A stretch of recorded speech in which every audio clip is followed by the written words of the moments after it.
com mais uma tutorial do AG Tutoriais 1. Hoje nós vamos aprender a como fazer uma pasta invisível.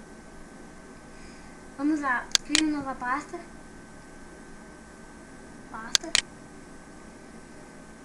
E aqui você vai renomear.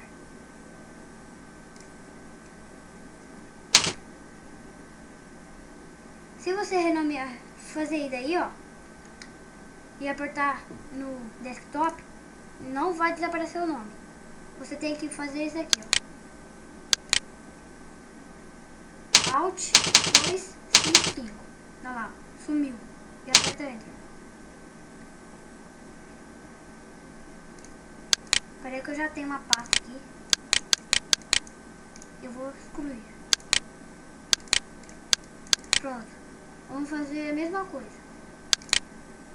Renomeia. Alt 255. E aperta no desktop. Clica no desktop. Olha lá, sumiu. Aí para fazer ela sumir, você clica com o botão direito. Vai em propriedades.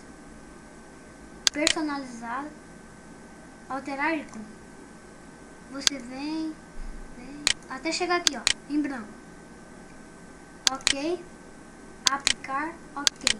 Ó, você viu que sumiu. Aí pra você achar, você esqueceu onde pôs, você faz isso aqui, ó, em longa distância. Ó, você vai achar aí, ó, longa distância aqui, ó. Entenderam? Obrigado por assistir o vídeo. Se inscreva no meu canal e tchau.